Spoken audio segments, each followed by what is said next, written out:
नमस्कार मंडळी.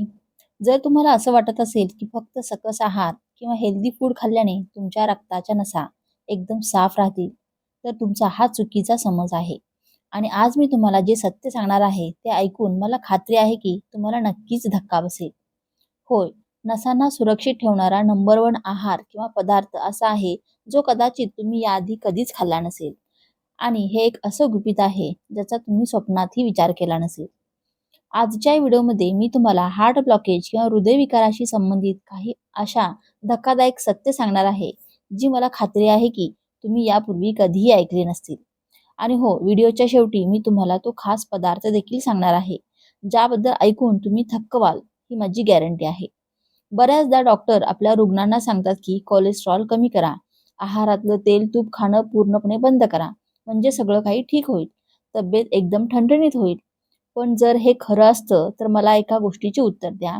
आजकाल जी तरुण मुलं जिममध्ये जातात, एकदम फिट दिसतात, त्यांना सुद्धा अचानक हार्ट अटॅक का येत आहे? कदाचित तुम्हालाही वाटत असेल की माझं बीपी म्हणजे रक्तदाब एकदम कंट्रोलमध्ये आहे. तब्येत एकदम व्यवस्थित आहे. कोलेस्ट्रॉलची टेस्ट केली ती सुद्धा नॉर्मल आहे. शिवाय मी तरुण आहे.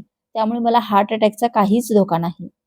पण दुर्दैवाने दरवर्षी लाखो लोक वयाच्या 30व्या वर्षी सुद्धा हार्ट अटॅकने जीव गमावतात. तेही कोणतीही पूर्वसूचना म्हणजेच वॉर्निंग न मिळता. तुम्हाला माहिती आहे का असं का होतं? कारण आपल्या रक्तवाहिन्यांच्या आत एक छुपे खेळ चालू असतो आणि तोच खेळ ठरवतो की तुम्ही सुरक्षित आहात की धोक्यात आहात. पुढे मी तुम्हाला असे दोन मोठे गैरसमज सांगणार आहे, जे 90% डॉक्टरांना सुद्धा चुकीचे समजले आहेत. आणि त्यानंतर जर मी तुम्हाला तो नंबर वन पदार्थ सांगेन, जो खऱ्या अर्थाने तुमच्या रक्तवाहिन्यांचे रक्षण करू शकतो. त्यामुळे शेवटपर्यंत माझ्यासोबत राहा. आणि हो, हा व्हिडिओ खूप लक्षपूर्वक पहा. हा विषय थोडा गुंतागुंतीचा आहे, पण मी तो आपल्या सोप्या मराठी भाषेत आणि सविस्तर समजावून सांगण्याचा प्रयत्न केला आहे, जेणेकरून तुम्हाला पूर्ण माहिती मिळेल आणि ती नीट समजेल सुद्धा. मित्रांनो, जेव्हा आपण हार्ट अटॅक किंवा ब्लॉकेजेस बद्दल बोलतो, तेव्हा आपण फक्त आणि फक्त कोलेस्ट्रॉल, ट्रायग्लिसराईड किंवा फॅट्स बद्दल चर्चा करतो. पण या सगळ्या गोंधळात आपण एक अत्यंत महत्त्वाची गोष्ट विसरतो, आणि ती म्हणजे इन्सुलिन रेजिस्टन्स. आता तुम्ही विचार करत असाल की ब्लॉक तर कोलेस्ट्रॉलमुळे बनतो, मग यात हे इन्सुलिन कुठे मध्ये आलं? तुमचं म्हणणं आणि विचार करणं अगदी बरोबर आहे. लोकांचा सहसा असा समज असतो, पण हा एक खूप मोठा गैरसमज आहे. बघा, कोलेस्ट्रॉल हे फक्त कच्चा आहे, पण हा कच्च्या रक्तवाहिन्यांना कधी चिकटून बसणार आणि त्याचा ब्लॉक कधी बनणार किंवा तो शांत राहणार, याचा निर्णय तुमचं मेटाबॉलिझम म्हणजे चयापचय क्रिया घेत असतं. जर तुमचं शरीर कर्बोदके योग्य प्रकारे जाळू शकत नसेल, त्याचा वापर करू शकत नसेल आणि तुम्ही ते जास्त प्रमाणात खात असाल, तर साहजिकच तुमच्या शरीरात साखरेचे प्रमाण जास्त काळ टिकून राहतं आणि त्या साखरेला कंट्रोल करण्यासाठी तुमच्या शरीराला जास्त इन्सुलिन तयार करावं लागतं. खरी समस्या तेव्हा सुरू होते जेव्हा रोजच्या रोज शरीरात इन्सुलिन वाढत राहतं. हे चक्र असंच चालू राहतं आणि मग शरीरातील पेशी इन्सुलिनचं ऐकणं बंद करतात. इथून सुरू होते खरी साखळी अभिक्रिया, जिला मी इन्सुलिन स्पायरल ऑफ डेथ म्हणते. म्हणजे बऱ्याचदा लोकांना असं वाटतं की इन्सुलिन वाढू नये म्हणून फक्त साखरेचा चहा किंवा गोड पदार्थ सोडणं पुरेसं आहे. पण सत्य हे आहे की फक्त साखर सोडणं पुरेसं नाही. ब्रेड, पाव, पास्ता, मैद्यापासून बनवलेले पदार्थ जसे की बिस्किट, खारी, नान आणि फळांचे रस सुद्धा तुमच्या रक्तातील साखर खूप वेगाने वाढवू शकतात आणि यामुळेही तुमच्या शरीरात इन्सुलिन वाढू शकते. जेव्हा रक्तातील साखर वाढेल तेव्हा साहजिकच इन्सुलिनही वाढेल आणि मग तो भयानक चक्रव्यूह सुरू होतो, जो थांबवण्याचं नाव घेत नाही. याचा परिणाम असा होतो की शरीर फॅट जाळणं बंद करतं, उलट शरीरात चरबी वाढू लागते, तुम्हाला भूक जास्त लागते, वजन वाढतं, पोटाचा घेर सुटतो म्हणजे पोटावरची चरबी वाढते. शरीर जास्त हार्मोन्स बनवू लागतं आणि शेवटी तुमच्या शरीरात इन्फ्लेमेशन वाढू लागतं. याच साखळीला इन्सुलिन स्पायरल ऑफ डेथ म्हणतात आणि हेच तुमच्या हार्ट अटॅकचं खरं कारण म्हणजे ट्रिगर आहे. मित्रांनो, हार्ट अटॅक, ब्लॉक आणि कोलेस्ट्रॉल बद्दल अनेक गैरसमज लोकांच्या मनात घर करून बसले आहेत. त्यामुळे ते दूर करणं खूप गरजेचं आहे. चला मी तुम्हाला अशा 4 सामान्य गैरसमजाबद्दल सांगते, जे खूप सर्रास पाहायला मिळतात आणि त्याचं सत्य ऐकून मला खात्री आहे की तुमच्यापैकी अनेक जण अवाक होतील. तर सर्वात पहिला गैरसमज हा आहे की जर माझा LDL कोलेस्ट्रॉल जास्त आहे तर मला हार्ट अटॅकचा धोका जास्त आहे. हा सर्वात कॉमन गैरसमज आहे. हा काही अंशी बरोबर आहे, पण पूर्ण सत्य नाही. गोष्ट फक्त LDLची नसते. LDL हा नक्कीच एक धोक्याचा घटक आहे, पण हार्ट अटॅकसाठी तो एकटाच जबाबदार नसतो. तुम्ही LDL कोलेस्ट्रॉलला एक मालगाडीसारखं समजा आणि तुमच्या रक्तवाहिन्यांना रेल्वेच्या रुळासारखं समजा. आता तसं पाहिलं तर मालगाडी रुळावरून धावत राहील. काहीच अडचण येणार नाही. अडचण तेव्हा येईल जेव्हा रेल्वेचे रूळ म्हणजेच तुमच्या रक्तवाहिन्यांच्या भिंती कमकुवत होतील. आणि जेव्हा रूळ कमकुवत होतील तेव्हा त्यांना तडा जाऊ शकतो आणि ट्रेन रुळावरून घसरून अपघात होऊ शकतो. आणि हे रूळ म्हणजेच रक्तवाहिन्या कमकुवत का होतात? हे कमकुवत होतात रोजच्या रोज इन्सुलिनचे प्रमाण जास्त राहिल्यामुळे. त्यामुळे रक्तवाहिन्यांच्या भिंतीवर छोटे छोटे तळे क्रॅक्स घेतात. LDLची गाडी त्या तड्यांमध्ये अडकते आणि तिथूनच ब्लॉक बनायला सुरुवात होते. याचा अर्थ असा की कोलेस्ट्रॉल तुमच्या शरीरासाठी तेव्हाच धोकादायक ठरेल जेव्हा शरीरात इन्फ्लेमेशन जास्त असेल. जर इन्फ्लेमेशन नसेल आणि सगळं स्थिर असेल तर LDL तुमच्यासाठी तितकासा धोकादायक नाही. तर सर्वात महत्वाची गोष्ट आहे इन्फ्लेमेशन म्हणजेच दाह किंवा सूज. LDL नक्कीच धोक्याचा आहे, पण जर शरीरात इन्फ्लेमेशन नसेल तर LDL तुमच्यासाठी तितका धोकादायक ठरत नाही. दुसरा मोठा गैरसमज असा आहे की तरुण लोकांना हार्ट अटॅकचा धोका नसतो आणि हा विचारच सर्वात जास्त धोकादायक आहे. तुम्हाला हे ऐकून धक्का बसेल की अभ्यासातून असं समोर आलं आहे की आजकाल 18 ते 20 वर्षाच्या कॉलेजमधील मुलांमध्ये सुद्धा ब्लॉक जमा होण्याची सुरुवातीची लक्षणं दिसू लागली आहेत.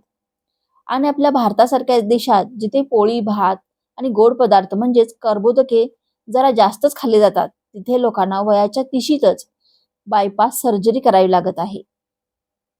त्यामुळे मित्रांनो, वय ही काही गॅरंटी नाहीये की तुम्हाला हार्ट अटॅक येणार नाही किंवा ब्लॉकेज होणार नाही. ब्लॉकचा धोका आता पूर्वीपेक्षा खूप लवकर सुरू होत आहे आणि म्हणूनच प्रत्येकाने सावध राहण्याची गरज आहे. तिसरा गैरसमज असा आहे की मी साखर खात नाही, गोड खात नाही, त्यामुळे मला काहीच त्रास होणार नाही. मी एकदम सेफ आहे. पण सत्य हे आहे की फक्त साखरच गुन्हेगार किंवा कल्पेट नाहीये. ब्रेड, पास्ता, नूडल्स, बिस्किट, खारी, टोस्ट आणि अगदी बाजारात मिळणाऱ्या फळांचे रस, जे की पॅकेज्ड फ्रूट ज्युसेस म्हणतात, ते सुद्धा तेवढेच वाईट आहेत. हे सर्व पदार्थ साखरेपेक्षाही जास्त वेगाने तुमच्या रक्तातील साखर म्हणजे ब्लड शुगर वाढ होते. याचा ग्लायसेमिक इंडेक्स इतका जास्त असतो की 1 चमचा साखर जेवढं नुकसान करेल त्यापेक्षा हे पदार्थ जास्त वेगाने काम करतात. त्यामुळे फक्त चहातील साखर किंवा मिठाई सोडणं पुरेसं नाही. तुम्हाला कोणत्याही स्वरूपातील रिफाइंड कार्बोहायड्रेट्स म्हणजेच मैद्याचे आणि प्रक्रिया केलेल्या पदार्थांपासून वाचावं लागेल. चौथा गैरसमज हा आहे की जर एंजिओप्लास्टी करून स्टेंट टाकला तर भविष्यात हार्ट अटॅक येणार नाही. पण हे सुद्धा खरं नाहीये. स्टेंट फक्त जेव्हा जीव वाचवतो तेव्हा तुम्हाला हार्ट अटॅकचा झटका सुरू होतो. स्टेंट भविष्यातील हार्ट अटॅक रोखू शकत नाही. हे अगदी तसंच आहे जसं तुमच्या घरातल्या पाण्याच्या पाईपला छोटं छिद्र पडलं असेल आणि तुम्ही त्यावर एमसील किंवा पट्टी लावून ते बंद केलं. यामुळे पाणी गळायचं तर थांबेल, पण पाईपच्या आत जो गंज लागला आहे किंवा पाईप जो कमकुवत झालाय तो तसाच राहील.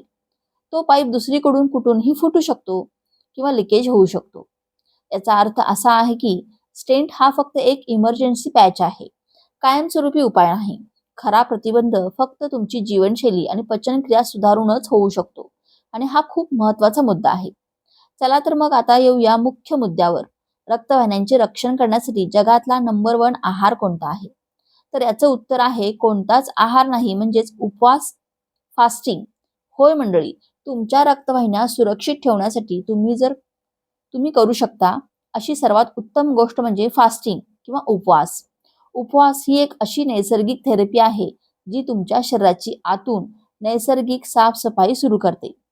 विचार करा, उपवास म्हणजे घराची साफसफाई करण्यासारखं आहे.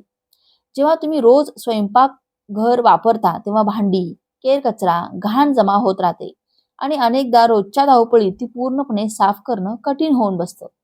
पण जर तुम्ही ठरवलं की आज किचन एक दिवस बंद ठेवायचं, आज स्वयंपाक करायचा नाही आणि फक्त साफसफाई करायची, तर साहजिकच आहे की तुम्ही ती साफसफाई जास्त चांगल्या प्रकारे आणि सोप्या पद्धतीने करू शकाल. अगदी तसंच उपवास म्हणजे तुमच्या शरीराचं किचन आहे. काही काळासाठी बंद ठेवण्यासारखं आहे. त्यामुळे तुमच्या शरीराला एक ब्रेक मिळतो. शरीरातील पेशी त्यांचे जुने आणि खराब झालेले भाग रिसायकल करू लागतात. या प्रक्रियेला वैद्यकीय भाषेत ॲटोफेजी म्हणतात आणि हेच आहे तुमच्या रक्तवाहिन्यांचं खरं स्वच्छता अभियान. यामुळे शरीरातील इन्फ्लेमेशन कमी होतं, ज्यामुळे तो मऊ ब्लॉक फुटण्याचा धोका कमी होतो. इन्सुलिनचं काम सुधारतं, ब्लॉक स्थिर होऊ लागतो, सतत लागणारी भूक म्हणजेच काहीतरी खाण्याची इच्छा म्हणजेच क्रेविंग्स कमी होते आणि शेवटी हार्ट अटॅकचा धोका कमी होऊ लागतो. पण प्रश्न हा येतो की उपवास किंवा फास्टिंग कसं सुरू करायचं? सुरुवात कुठून करायची? तर सुरुवात नेहमी साध्या, सोप्या पद्धतीने करा. रात्रीचे जेवण लवकर करा आणि दुसऱ्या दिवशीचा नाश्ता उशिरा करा. प्रयत्न करा की तुमच्या रात्रीच्या जेवणात आणि दुसऱ्या दिवशीच्या नाश्त्यामध्ये 12 ते 14 तासांचं अंतर पडेल. जेव्हा काही दिवस असं केल्यावर तुम्हाला याची सवय होईल, तेव्हा हे अंतर नंतर हळूहळू वाढवा आणि नंतर 16 तासांपर्यंत नेण्याचा प्रयत्न करा. उदाहरणार्थ रात्रीचे जेवण 8 वाजता करा आणि दुसऱ्या दिवशीचं पहिलं जेवण दुपारी 12 वाजता घ्या आणि रात्रीचे जेवण संध्याकाळी 6 वाजता करा आणि दुसऱ्या दिवशीचा नाश्ता सकाळी 10 वाजता करा. उपवासाच्या या काळात तुम्ही फक्त पाणी, ग्रीन टी, ब्लॅक कॉफी म्हणजेच साखरेविना किंवा लिंबू पाणी, शहाळ्याचं पाणी यासारखे द्रव पदार्थ जास्त घ्या. उपवास सोडताना किंवा त्यानंतर जे जेवण घ्याल ते साधं घरगुती जेवण असावं. जसे की पालेभाजी, डाळ किंवा उसळ, त्यासोबत ज्वारीची, बाजरीची भाकरी. कमी कार्बोहायड्रेटसाठी खूप जास्त गोड जेवण टाळा. पण हो मित्रांनो, सर्वात महत्त्वाची गोष्ट लक्षात ठेवा, उपवास सगळ्यांसाठी सुरक्षित नसतो. जर तुम्हाला डायबिटीज आहे आणि तुम्ही इन्सुलिन किंवा साखरेच्या गोळ्या घेताय किंवा तुम्ही गरोदर आहात किंवा बाळाला अंगावरचं दूध पाजणाऱ्या माता असाल, तर हे नेहमी डॉक्टरांच्या सल्ल्यानेच करा. आता तुम्ही विचार करत असाल की उपवास किती वेळा केला पाहिजे? महिन्यातून, 15 दिवसातून किंवा रोज?